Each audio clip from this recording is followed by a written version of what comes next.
Welcome, everybody, to the Walk-Off. Appreciate the listenership, as always. I'm Scott Belford, joined by Adam Mack, as always. And we are going to be pretty quick here off the top and throw to our interview and chat with Arden Zwelling. We sat down with him last night and talked all things Blue Jays. We got into the Jose Berrios extension, his press conference that he had, what it means for the Jays going forward. We get into Robbie Ray winning the Cy Young Award and where he might wind up in free agency. And Arden even kind of gets into the sports broadcasting side of things and goes over a typical day for him at the ballpark and stuff like that. It's pretty cool. You can follow us on Twitter at Walk-Off Podcast, on Instagram, the Walk-Off Podcast. We're also on TikTok now as well. So before we do throw to Arden, I have two little pieces of information, or two little tidbits to get into here. Some housekeeping. Housekeeping. Thank you. Nailed it, Adam. Nailed it. I've listened to my fair share of podcasts. The biz for nothing, yeah. A little housekeeping to take care of. So in our mailbag episode that we released on Tuesday, something that we started back up, we were doing it throughout the season where we'd kind of go over our YouTube comments or our messages from you folks on Twitter and Instagram. We've also got a Discord going, which is for free, and you'll see the link here below in the YouTube if you look for it. But we kind of go through and take all those questions and then answer them. And in this Tuesday's episode, we wound up bringing up that Teoscar and Vladimir Guerrero Jr., both of which are arbitration eligible this year, would be getting around $20 million each in arbitration. Now, this was a mistake, and that's on me. My apologies, and we do appreciate you listeners setting us straight. It is expected that it's $20 million in arbitration total for those two. So not each, total.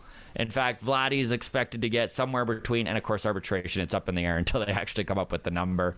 But the guess is somewhere between $6.5 and $8.5 million, because it is his first year of arbitration eligibility. Next year as high as 15, and then he starts making big bucks, right? Teoscar is expected somewhere around that 10 to 12 mark. So apologies for the mistake. Now you're all in the know as to what it actually is, and we'll move on from there. Now, the MVPs for the National League and American League were announced as we were talking to Arden, so we didn't bring it up. So we did wish to just quickly acknowledge that Shohei Ohtani, as expected, won the MVP in the AL, and it was unanimous. 30 votes. First place. 29 second-place votes for Vladdy. One Kansas City homer is all I can think. Voted Sal Perez. Really? In second place. Yeah. And then Marcus Semien finished third in voting. Bryce Harper winning the National League MVP. Punchable face still. Yeah. Not encouraging it, but he was on the most punchable face team of Adams earlier in the season. Yes, he was. All right, everybody. Thanks again for listening, and enjoy our interview with Arden Zwelling. All the best. Hey, this is Arden Zwelling. You are listening to The Walk-Off with Scott and Adam. Very excited to be joined once again by Blue Jays insider, host of At the Letters podcast, and Sportsnet analyst Arden Zwelling. Welcome back to The Walk-Off, man. Thank you so much for taking the time. Good to be here. How are you guys? Very well. Lots going on in Blue Jays land. Man, we're very excited that you're taking the time here. And I did want to just mention before we kind of get into things here, the interview that you and Ben did on At the Letters with Ross Atkins a few weeks ago, man. It was incredible, buddy. Like, as a baseball nerd, to kind of get that, like, insightful peek behind the curtain of what's going on in the organization was very cool, and you guys nailed it. I appreciate you saying that, man. We hadn't had Ross on in a little while, but I think that just it's a really good format for him because he gets to kind of expand a bit more. Like in the press conference setting, it's always very question, answer, and you're on to this topic and on to that topic. And when you're in that podcast format, you get to kind of expand and go down on tangents and things like that and follow up a little bit more. So yeah, and you know, Ben and I talk about it all the time. Like Ross Atkins, Mark Shapiro, these guys do give quite a bit of insight and They quite a really bit do. of quite a bit of a look into their strategy and what they're thinking about doing. Everything that they've said they are going to do, they have done.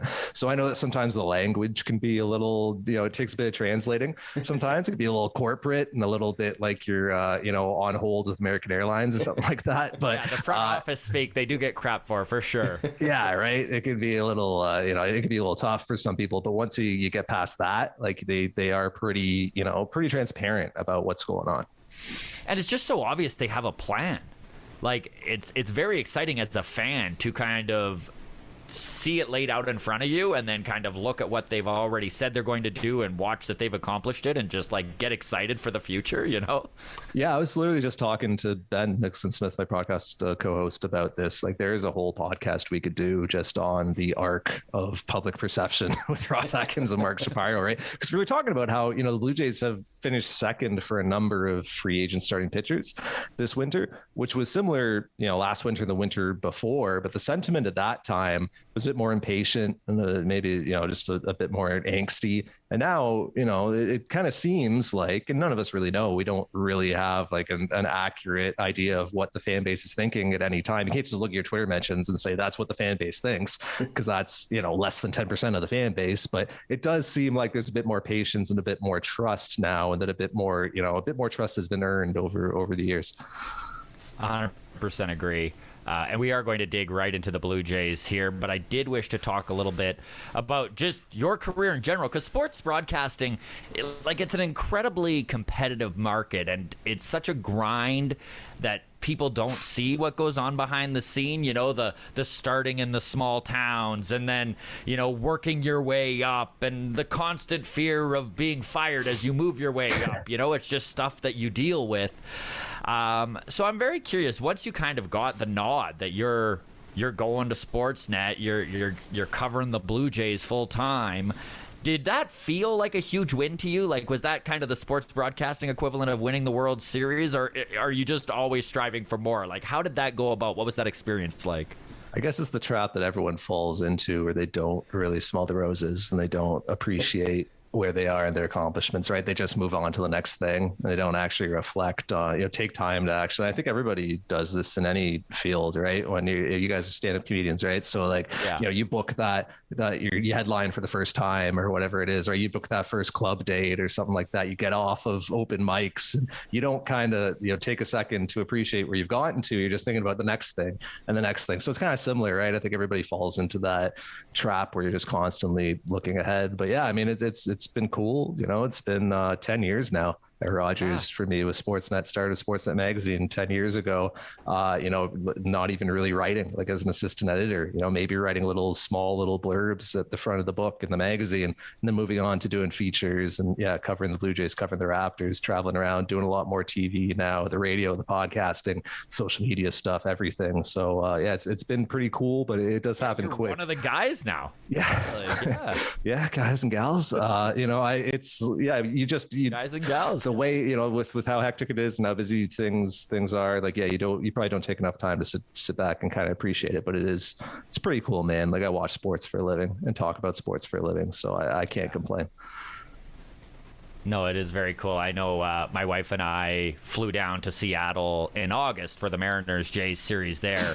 And there was a moment where you and Hazel were on the field and just kind of interviewing some of the players and stuff like that. And my wife turned to me and she went, that would be the best job. Just talk to a few players and then call it a day. And I laughed so hard at that because that's what we all watch happen. But obviously, I even said to her, I'm like, I guarantee those interviews are just a minuscule part of his actual full day. So I am curious, and I know we've been asked a couple times what it was like for a sports broadcaster. Like, we do have listener questions for you here, and that was one that did come up. What does a regular day at the ballpark, and let's put COVID aside because I know that's changed everything the last couple of years, but just a regular day at the ballpark for Arden Zwelling, what does that look like? Well, yeah, that's right. Because the last couple of years it hasn't been at the ballpark at all, has it? Finally got back there, for the last 2 months of 2021, and like, wow, was that nice, right? Like that was so refreshing just to be around the game again. You miss so much watching on TV. It's such a reminder being back in the ballpark, just like how fast things happen. When Randall Grichuk is like trying to advance from second to third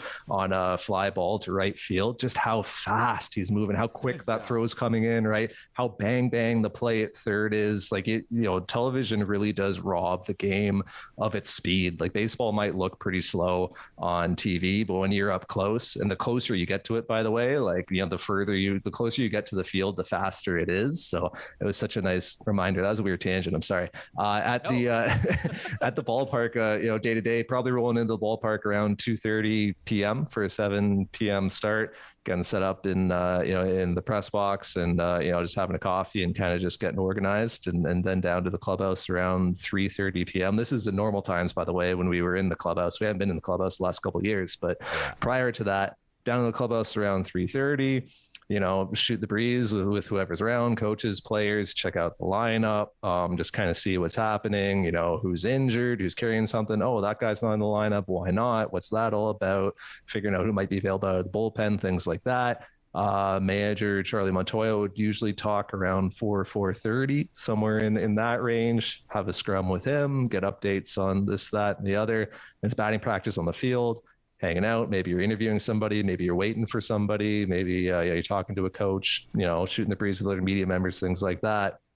BP is over, head back up, maybe a quick bite to eat, maybe if you have time, but you're probably scrambling to write something. 6:30 p.m. back down to the field for that hit that you were mentioning with Hazel or with Rash.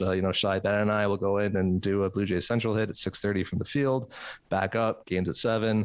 Games 7 till 10. You're watching the game. You're writing during the game. You're filing for the final out. As soon as the final out is recorded, you file your first piece, your first game story, as it were. There aren't even really game stories anymore, right? Like your first column, whatever you're writing about.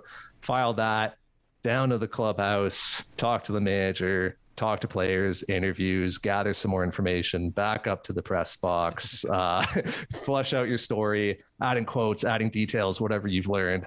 And, on a good night, maybe you're out of there at, 11:30, midnight on an extra innings night, or a night when there's, a few other stories to write because somebody got hurt or because there was a brawl or whatever. Yeah, maybe you're there beyond midnight, and then you go home and, try to get some sleep and wake up, do it all over again the next day. So the narrative of you just going down, doing a few quick interviews and going over the day, not really how it goes. No, but we all look at other industries and other jobs and don't really understand all the BS that is involved in it, right? Like you don't really know how. Sure. We think accountants just sit with spreadsheets all day, but I'm sure there's a lot more that goes into it, right? Like every industry, every job, like unless you've actually done it, you don't actually really understand what it's like and how much goes into it. Oh, most people think I work 1 hour a day, which is it's not accounting for the years of building the act and all that sort of stuff, right? So it's an interesting time of year, too, because I know building and maintaining relationships in your business is, a huge deal, and it is that time of year, right? Rumors and stories are breaking. Obviously, you don't need to get into names or anything like that, but what were some lessons that you had to learn before you got to where you are, and what are the general rules when it comes to sources and breaking a big story? Well, I don't do the transactional stuff really. Shai and Ben do such a good job of that, at Sportsnet. I don't think it's really a value add for me to be another person who's doing that stuff. And it's that hamster wheel is intense.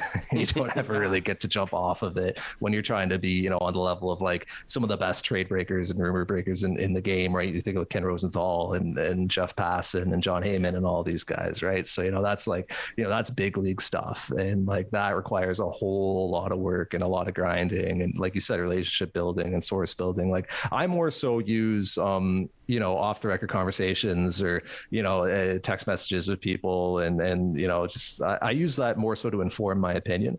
And so more so that I can go on the radio or go on the podcast or in TV and kind of say things that are typically going to happen after you say them. Right. Yeah. So I kind of just use that just to build a knowledge base and to kind of get a sense and an understanding of what's happening throughout the industry and what teams are thinking and trends and, what players are thinking and, what's important to all the stakeholders in this game, whether it's front office, execs, whether it's owners, whether it's agents, whether it's players, whether it's coaches, right? Because everybody's got their own different perspective and their own different motivations on things. So I more so use that information that way rather than to be the, sources, Team X and player Y agree on this. So what you're saying then is that if we read an article from you that says the Jays should consider extending Vladdy right now, maybe there's some background information off the record to that story. I mean, well, the Blue Jays should definitely look at extending Vladimir Guerrero Jr. regardless. Right? It's a really good player, and he's 4 years in free agency, right? So that clock is ticking. He's about to enter, arbitration. But yeah, if you read something in my story, like there's a reason why I've written that in there. I haven't just pulled it out of my, out of thin air. Well, I'm sure there's even an aspect of maintaining relationships there. It's funny because Adam and I learned a lesson very early on here, and we're not going to name names, obviously, but a higher-end prospect sat down with us for an hour, and he had a little blurb, literally, and it's funny because these kids that are so young, right, once they sit down and they talk to you for an hour, they're just so loose and forthcoming with information by about the 40-minute mark, right? They're not really holding anything back. And there was a moment where one of the guys had said, we had asked him about Vladdy's weight loss last year. And he kind of was like, I don't understand the big deal. So Vladdy's got a fat ass, big deal. He's killing it, right? But then that wound up getting some bad attention for him, and he called me in a panic, and he's like, oh my goodness, we need this off, and it hadn't even occurred to Adam and I, honestly. Yeah. We even laughed at it when he said it because it just came across that way, and we have been much more aware of that sort of thing since that has happened, and just when somebody's going to spend their time with you, to maybe not, even if it's accidentally, throw them into the fire, right? Well, it's one thing, right, when someone's on a Zoom with you, right, that's being recorded, and you've said expressly, yes, this is an interview I'm going to put on my YouTube, right? I think you understand at that point that whatever you say is probably going to go out for public consumption. It's a little, if I'm having an interview with somebody, sometimes that might veer on the record and veer off, and we're typically kind of communicating with each other about just on background, let me color that in for you. Here's this, right? And then I'm not going to attribute that to that individual and quote them on it. But yeah, it's going to inform my opinion, and it's going to color what I say, or, how I sort of describe something. So yeah, it's I think just clear and concise communication is always the best way to get through those things. And if somebody, I've had those instances where I've interviewed somebody, I'm standing there with my mic and they've said something, and I'll say to them, that's on, right? I'm going to quote you on that, just so you know. And yeah, I think that's always, that's appreciated and that's respected from the player's side. Do you ever get a retroactive off the record where someone does say something and you go, well, that's on the record, right? I can quote you on that. And they go, oh, would you mind not? No, I don't think so. I don't think I've ever had somebody who came, well, I don't know, maybe on features, there's been a couple situations, some of those features interviews and for, the big reads I would write about the Blue Jays. I mean, I'm talking to somebody for 2 hours. So right. Yeah. There are sometimes oh, hey, when what I get a lot more is the clarifications of when I said this, what I actually meant was that, and I'm just yeah, no, totally, I understand it, because that's how I always leave every interview for a feature. Any kind of one-on-one, I'm look, you got my number, text me if you have any concerns, or you think you misstated something, let me know. Very rarely does that come up, but yeah, once in a while it'll be hey, when I said this, I actually meant this, and usually it's yeah, of course that's what you meant. But they just want that reassurance. So it doesn't happen that often. Sure.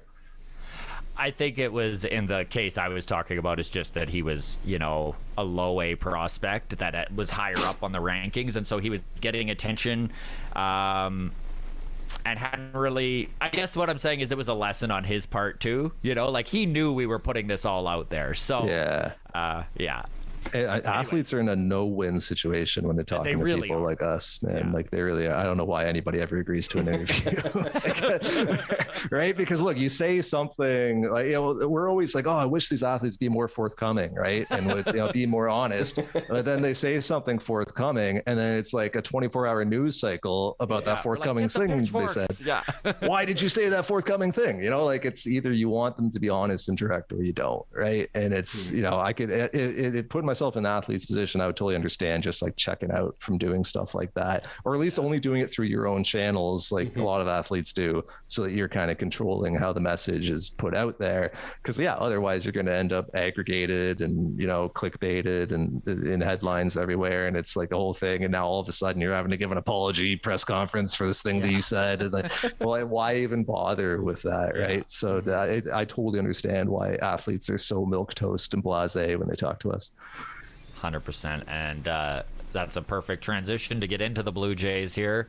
Obviously, Jays fans woke up Tuesday to huge news. Jose Berrios, whom that front office went out and spent big-time prospect capital on. And then the fact that they were able to lock him up. Like, it is just so impressive. And then to watch this press conference this morning, and honestly, Arden, it just made me so excited for where this organization is at. Like, Berrios straight up came out and said that when he was traded to Toronto, he still planned fully on going into free agency, but the diversity of the team, the city, the respect everyone showed him, the front office, the way his family felt so safe in the city, it changed his mind. And it kind of feels like this organization has turned a corner when it comes to attracting high-end talent in that aspect. What was some of the stuff you took from that? Well, so we've seen it a few times, right? Like when Mark Burley was traded to Toronto, it didn't seem like he wanted much to do with Toronto.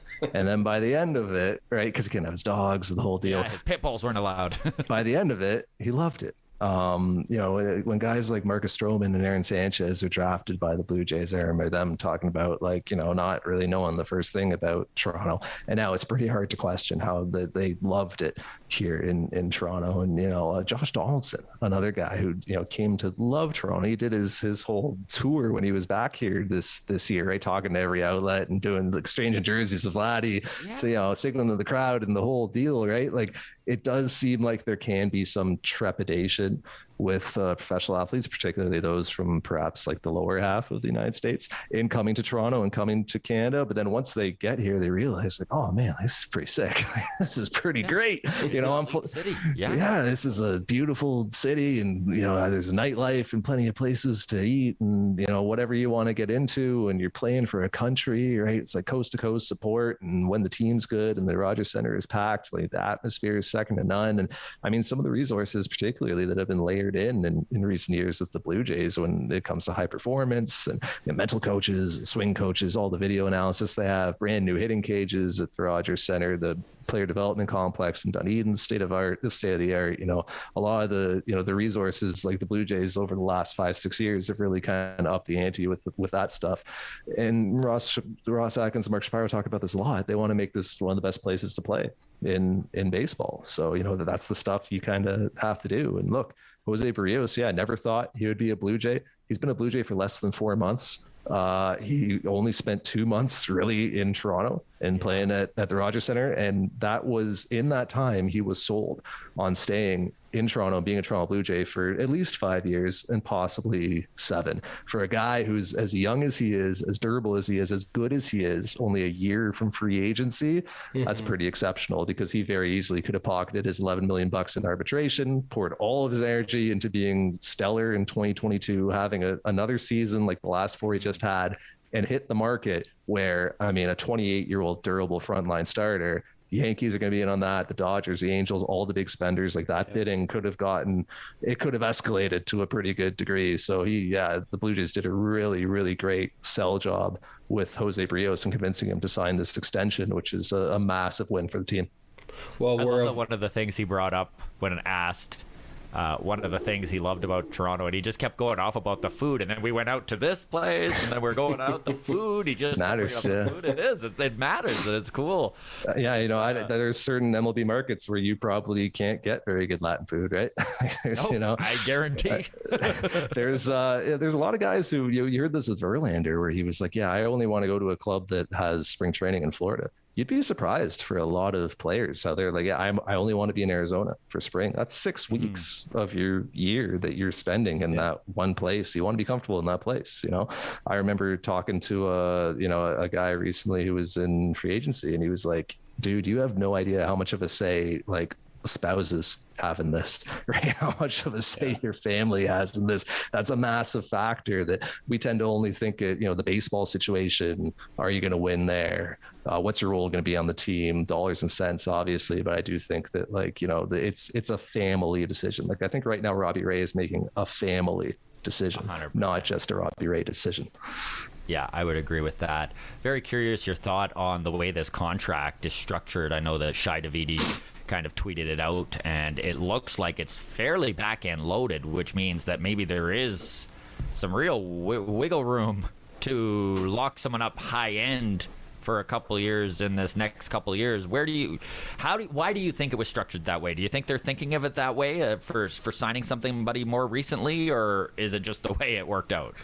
So I think the trade-off, the way it probably happened was Berrios' side wanted the opt-out after the 5th year, and the Blue Jays said, okay, we'll give you that, but then we're going to backload this, where a lot of the money is going to be after that 5th year. And if you're the Blue Jays, you're totally fine with that because it preserves flexibility in the next few seasons. Like you said, in 2022, this changes nothing payroll wise. You were already going to pay Jose Berrios like $11 million through arbitration. So your payroll is exactly the same with this extension as it was going to be in 2022.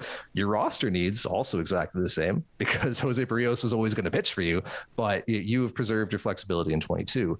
In 23, it's starting to tighten a little bit. Like you still got room. I think the Blue Jays could still layer in another like Springer-esque contract into their spreadsheet going forward. But like 23 is the year where you need to start really being mindful of payroll. And like, let's just put it out there. Like obviously Rogers Communications could afford to run like an enormous payroll. Every MLB owner could afford to run an enormous payroll, but there's a difference between what you can afford to run and what you will. And if the Blue Jays are going to stay around the 150 million mark, yeah, you look at 23 and you look at Springer at like 24, 25 million, Ryu at 20, Berrios at 15, Grichuk at 10, Lourdes is in there at around 6. You're going to be looking at raises through arbitration for Vladimir Guerrero Jr., and Teoscar Hernandez, Bo Bichette's going to be hitting arbitration. You're going to, the wiggle room's going to get a little bit tight unless you're going to be moving payroll up to that 170 range, right? So Blue Jays going to have to be mindful of that, but like I promise you that they are. We all know that they are. So the way this was structured, I think, is a big win for the Blue Jays because it really has preserved flexibility for them and allowed them to, as we've seen, continue to pursue guys like Noah Syndergaard and Justin Verlander and Andrew Heaney and Eduardo Rodriguez. They've been in on those guys, so it's not preventing them from doing anything. I know you did bring up Robbie Ray, and we'll just touch on him briefly. I know I watched him on Tim and Friends yesterday after his Cy Young win was announced, and there's so many fans who took his comment of, I'm just going to enjoy free agency and the process and see where it lands, as he's most likely not coming back, which I don't think is necessarily what he was saying. What were we just saying about how athletes are in a no-win situation in these spots, right? Because you say, what do you want him to say, right? And then everybody's going to interpret it a different way. Like, what's he supposed to say in that position, right? Like, hey, Rob, you're going to come back to Toronto, yes or no? You have to answer yes or no right now. Like, it's crazy. I think Robbie Ray is just exploring free agency as he should, man. Like, it's a rare opportunity. Like, Jose Berrios turned down a rare opportunity to hit free agency as a 28-year-old durable frontline starter. And who knows, in 2022 could taken a comebacker off his hip and, had to miss 6 weeks, could have blown out his elbow. His performance could have declined. Like, it's a lot of things that could have happened, but based on his track record, you would expect him to have another 22 like the 4 years prior, based on his work ethic as well, right? Like based on everything, that the way he nails his routines, pregame, postgame, nutrition, sleep, all that stuff. So you would expect him to go out and continue to be Jose Berrios.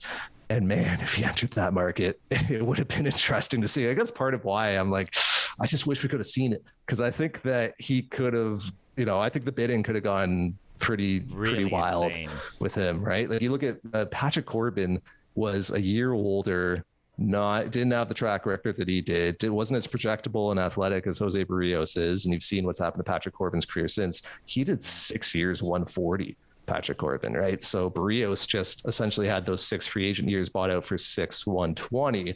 I would think Corbin at 6, 140 is even below Berrios's floor. It could have gone to 6, 170. Yeah. It could have gone to 7, 200. As a 28-year-old, right? How often does that guy hit the open market? So Robbie Ray has a rare opportunity right now. It's so hard to get. How many pitchers sign 9-figure deals?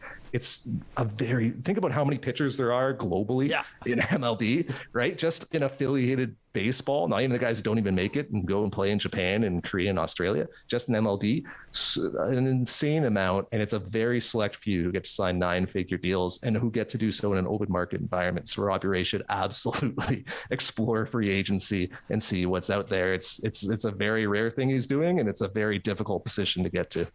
Also, he deserves it so much after betting on himself so heavily in 2021, because he probably could have done more than $8 million 1 year last year, but he liked what Toronto was offering him. He liked what Pete Walker was doing for him and just got it out of the way right away, or at least that's the perception I got out of that. I don't know if he could have done more. He would have had to wait longer, right? Like I don't know that he had more days into the offseason. He probably would have had to wait till the end when it was like, all right, who's left? Jake Odorizzi, Robbie Ray, and Taijuan Walker, right? Like that, he might have had to do that thing, but clearly, like you said, he enjoyed Toronto, wanted to be here. Again, pretty quick sell job, Robbie Ray, 1 month. 1 month he signed with the Blue Jays, didn't even go to Toronto, in Buffalo.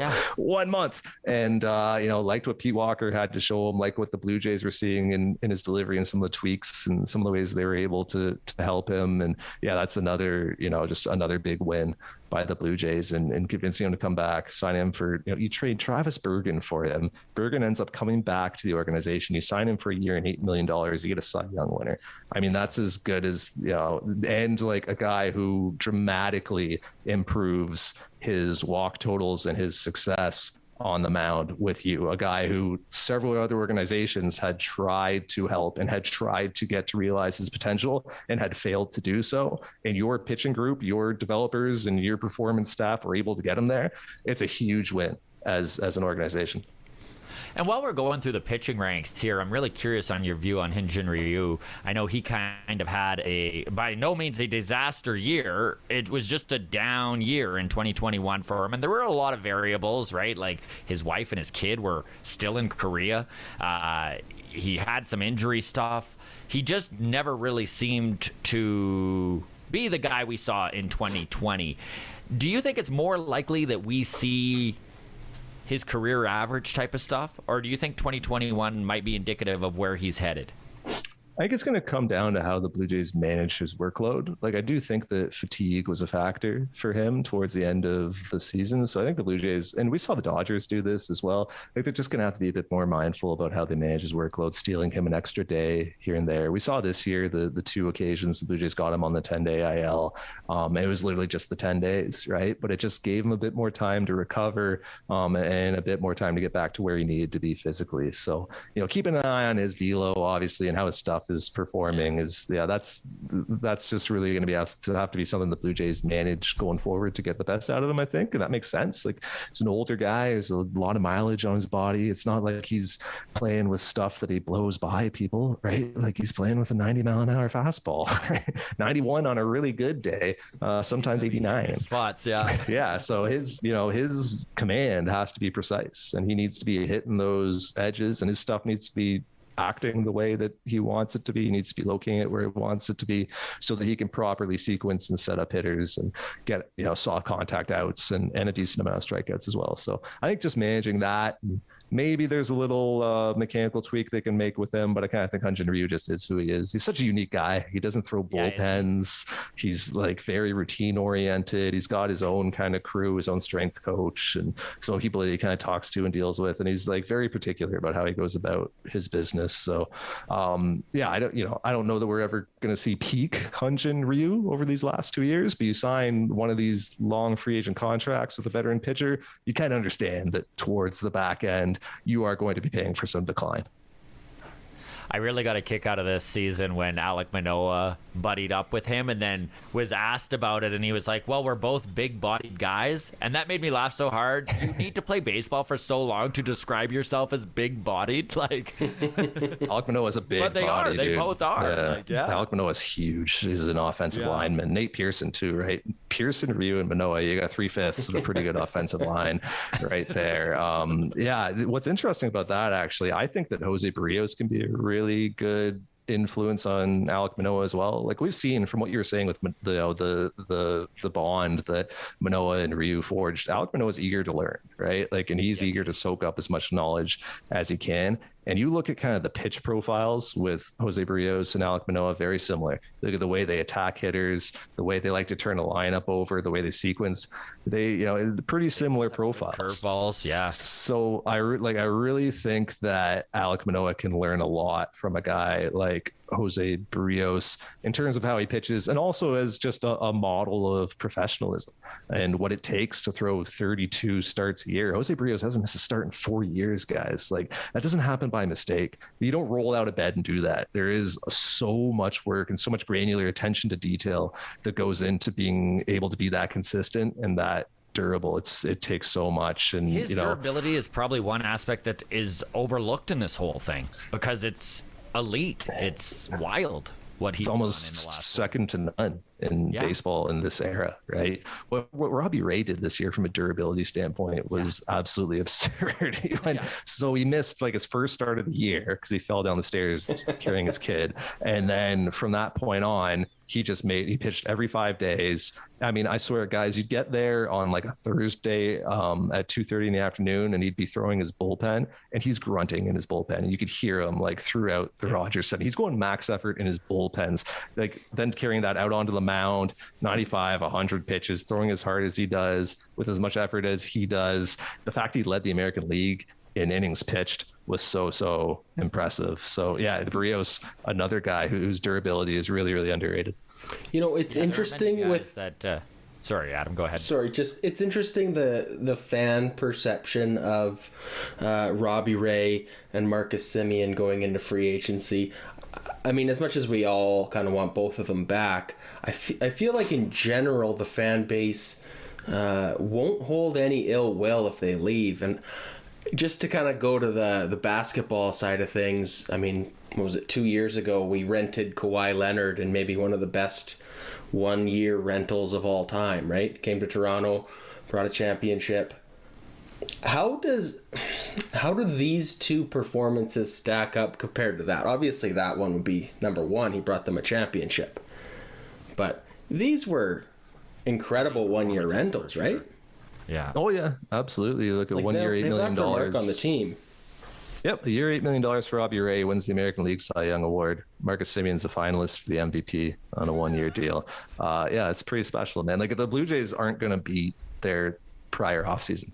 They won the offseason by a mile. Yeah. They had like a 99th percentile offseason as the front office. They're not going to beat it. They're not going to do that good again. Like, it's it's remarkable what they were able to pull off. And this is like the cold, calculated way to look at it. But the payroll efficiency they got from those two guys as well, right? Think about it: $18 million for Semien and $8 million for Ray. So that's $26 million.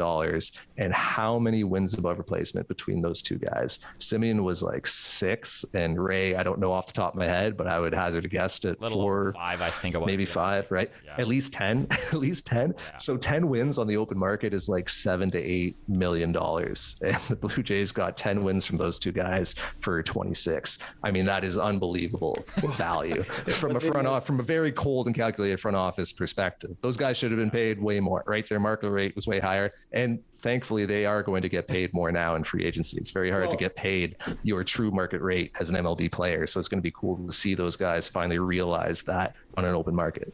And like you said, between the two of them, they missed one game. Yeah. Right? No, Marcus Semien played every day.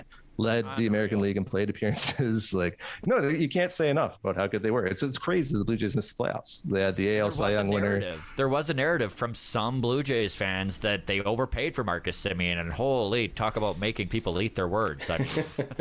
Yeah, I mean, it's, whatever. Professional sports is the recency bias world, right? It's like, what have you done lately, right? What did you do over the last year? And MLB front offices just don't operate that way. They pay you for what you're going to do, not what you've done. Eduardo Rodriguez doesn't get 5 years, $77 million, whatever it was, for what he's just done, right? It's for what he's going to do, because he's got great peripherals and spectacular stuff, but he's coming off of a pretty lousy season, right? So you get paid for Noah Syndergaard through 2 innings over the last 2 years. He's going to cash a $21 million check next year.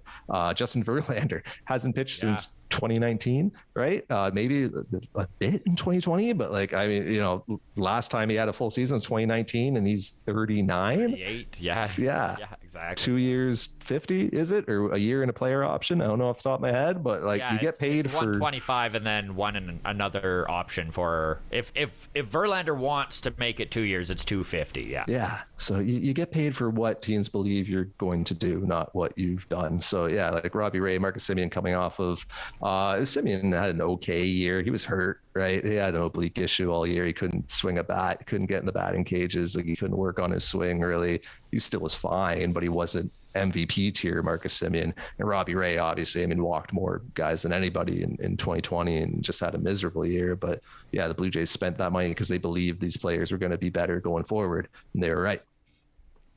100%. Arden, we always appreciate your time. I do have one more question here for you before we get to listener questions, if that's all right. Yeah. I just wanted to touch on third base, which is obviously one of the biggest areas of need for this team. And if it's not addressed this offseason, does that concern you? Or do you think that maybe it just means that this front office feels something internal is going to work? Like last time you were on the show, it was literally the day after Gabriel Moreno had his first start at third base in Double-A. And we asked you if this was just the Jays doing their regular versatility thing, or if there was maybe a little bit something substantial to that. And you even said you think that there might be something substantial to that. And now you're 100% right with that, obviously. Do you think that there's a possibility that they don't really address third base and that we could see Moreno in a Jays jersey playing third sometime in 2022, or is that a little crazy? I think they'll add an infielder at least. I think they'd love to add 2, but it'll depend how the offseason kind of plays out. I think they'll add at least 1 infielder. I think they'll try to add like a Corey Seager to play third base, or a Carlos Correa to play third base, or a Javi Baez to play second base. Like, they'll kind of start at the top of the market. If that doesn't work out, maybe they look at a Kyle Seager to platoon at third base.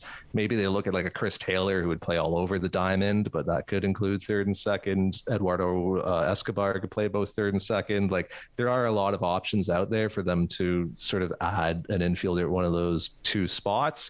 And then that would allow Kevin Biggio to kind of hop around a little bit, Santiago Espinal to hop around a little bit. Like, you're kind of mixing and matching from there. So I do think they'll add an infielder. But I also think that Gabriel Moreno will be a major leaguer in 2022. If he doesn't get hurt, and if he continues to hit the way he has been, and we really have no reason to believe that he won't, I just think that bell will come for him at some point in 2022, and he'll be wearing a Blue Jays uniform at some point. And, you're not going to be installing him as an everyday third baseman. I think you want him to continue with catching a whole bunch. If at the end of this developmental process, you get a Russell Martin type who's like catching 4 days a week and playing third 2 days a week, that's pretty cool. That's pretty opens up some avenues for you and some flexibility and some versatility. So that would be sweet. I don't think the Blue Jays are looking at him as an everyday third baseman at all, but they are getting him those reps at third. And it is meaningful that, like you said, he was playing a little third at Double-A, got hurt, came back, took a bunch of reps at third at the player development complex while he was rehabbing, and now we saw him play a little bit of third at the fall league as well. They want to continue focusing on catching, certainly, but if he has that third base versatility, it just gives you more options on a nightly basis when you're Charlie Montoyo filling out your lineup cards. So I just, I don't think those things are mutually exclusive. I think that Blue Jays will look to add an infielder, maybe even two, and I think Gabe Moreno will likely make his MLB debut in 2022 if he continues on the track that he's on. Exciting stuff. The kid just is killing it right now. I hope Jays fans should be excited. I look forward to seeing him in a uniform on this team. And we should remember the progress is not always linear, and it would be totally understandable if he, maybe took a step back. Like, I would be okay. Vladimir Guerrero Jr. Crazy, right? Yeah, I know. Vlad was on an absolute friggin' missile to the major leagues, and then hit a little bit of a plateau when he got there, and then he still has value, yes.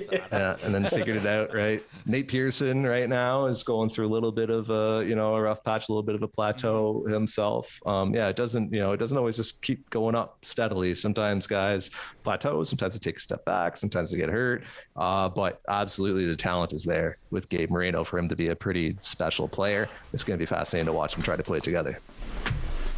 All right, Arden, we'll hit you with some listener questions here before we let you take off here. And I'm going to give you two here because they're very similar questions. So the first one is from Twitter, and it's from Chris. And he says, what do you think the Jays do with the outfield this winter? Lourdes is a blue chip prospect with 2 years till he gets paid huge. Teo's already expensive and has 2 years left till he's gone. And Grich makes almost $10 million.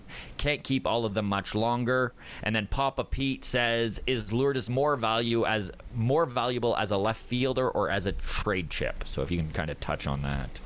Lourdes Guerrero Jr., the 28-year-old prospect, the blue chip prospect at 28. He might just be what he is because he's 28 years old. I think this is what Lourdes Guerrero Jr. is. So the Blue Jays don't have to make a move from their outfield. I think we'll see how their offseason plays out. I do think that the Blue Jays will have to make a trade to address the starting rotation. Like if they want to add another high upside starter, and I believe that they do, I think that doing it through trade is the most realistic way to do that, because you need to find some of that financial, payroll efficiency that I was talking about earlier that you're losing with Ray and Simeon leaving. And a good way to do that would be to go out and get like a Louis Castillo, who I think his arbitration number is like $7 or $8 million, or Tyler Mahle is like $5 million. Frankie Montes from Oakland's around $5 million. Sean Manaea is around $10 million, right? Like that's how you kind of do that. So you package some prospects and trade for a starter that way. So I do think that there's a trade coming likely, and is an outfielder in that trade? Yeah, you could see it, right? If you're trading with Cleveland for Jose Ramirez, Cleveland probably looking for an outfielder, might still be trying to be competitive, right? Like Miami, if you're dealing for one of their young starters, an Elisier Hernandez or Lopez or whoever, Miami might be looking for a catcher, might be looking for an outfielder. Some of those clubs are still trying to be competitive, particularly clubs that aren't high payroll clubs like Cleveland and Miami. Lourdes Guerrero Jr. is pretty attractive because that's a legit big league bat on an extremely affordable contract. So yeah, maybe Gurriel's involved in a deal there. Maybe you look, Houston just signed Justin Verlander and now have like 7 capable MLB starters. Maybe Jake Odorizzi's available, and maybe you kind of trade like the money owed Odorizzi for the money owed Randall Grichuk. Houston gets a center fielder that they haven't really had since George Springer left. They trade Miles Straw. So yeah, maybe they get Randall Grichuk and the Blue Jays get Jake Odorizzi. I don't know, I'm just spitballing, but like maybe you find an opportunity to do something like that. Those would be the ways the Blue Jays could subtract from their outfield, but they don't have to. But if they did, yeah, you could do that. And then maybe you go out and sign a Michael Conforto to play left field or right field for you, right? Maybe you do get a Chris Taylor, and Chris Taylor's taking regular outfield reps for you. Like that's the magic of the Blue Jays offseason. There's so many different ways they can do it and so many avenues they can go in. So it's going to really depend on how the offseason plays out. I think there's a scenario where the Blue Jays have the same outfield group next spring, hopefully spring. Mm-hmm. But I think there's also a scenario where they don't. We'll see. I'm curious, Arden, on your personal opinion on this, and obviously the front office is going to decide this and evaluate the talent as they see fit, but I am curious what your thoughts are on Lourdes. Do you think he is who he is, or do you think that, because he comes across, and Adam and I have talked about this lots, is that he's either a superstar or he's streaky as all get out, and when he's hot, he's the hottest guy in baseball, but when he's not, he's not. Yeah, I mean, all ball players are pretty streaky. Like George Springer, really streaky, right? Like I think Blue Jays fans got to see that this year, that there are going to be peaks and valleys with George Springer. And there's very few ball players. Marcus Semien, pretty streaky, right? Like all ball players just kind of have like their hot streaks, their cold streaks, and it kind of evens out at the end. And for some guys, those heights are a lot higher and those valleys are a lot deeper. And for some guys, they're not as much. But like outside of like a Mike Trout or a Juan Soto, like the elite upper echelon players in this game, it's very rare to find that kind of consistency. So I think Lourdes Gurriel Jr. is a very good hitter. He has very good bat to ball skills, very good hand eye. He can get the barrel of his bat to a lot of different pitches around the zone, partially because he's so athletic. Like you see him play the game, and it's a wonder he's not a better fielder. Like it kind of tells you how much like feel matters in fielding, because Lourdes Gurriel Jr. is an athlete, man. Like he's built really well and he moves really well. He just has not found a defensive home on the diamond. It's been tough for him. So I think that like that athleticism is going to allow him to always, hit pretty well, but I think his swing decisions will probably limit him from really taking that next step, because we haven't seen him draw a lot of walks and make particularly good swing decisions in his career. Like he's been a pretty low walk guy, a pretty low OBP guy to this point. I'd expect that to continue, but I think he's absolutely a valuable big leaguer, a contributor to a good team. Now, Lourdes is loved in this clubhouse. You can see it very plainly that his teammates love him. How much of a factor is the team chemistry? I mean, right now we've got great team chemistry. When it comes to trading or whatever, is that a factor at all when considering trading Lourdes? Or is it just business and everybody has to be adults about it? He's clearly a fun guy to be around, right? Like you can kind of tell that, everybody has a smile on their face. He's constantly just, having like the shots of the dugout this year were really cool to watch, weren't they? Like just of how, a lot of those guys interacted, and just like, Ross Atkins calls it joy. And I agree with them, like the joy that they had playing every day. So yeah, you don't want to do anything that's going to, really hurt your chemistry in the clubhouse. But I think that the Blue Jays would feel confident that like a lot of that chemistry and a lot of those vibes, like that's going to be there with Vladimir Guerrero Jr., Bo Bichette, George Springer, Jose Berrios, with Alek Manoah, with a lot of the, personalities and individuals you've installed in there. So, I mean, yeah, I think there would be guys that would be bummed if Lourdes Gurriel Jr. wasn't their teammate anymore. But I mean, for, the Blue Jays, it's something they consider, but I think that, the higher leverage thing would be getting, a starting pitcher who's really going to, if you have to include Gurriel in a trade, that's going to give you a frontline starter that's going to get you over the hump. Blue Jays need to project to win more than 91 games next year. 91's not enough in this division. We just learned that this year. You got to project to win 93, 94. Yeah. So if that's what it takes to get you to that projection, everybody's going to be having a pretty good time if they're going to the postseason and they're in the playoffs. Right? Everybody's going to be enjoying that. It's a good way to build chemistry, right? Yeah.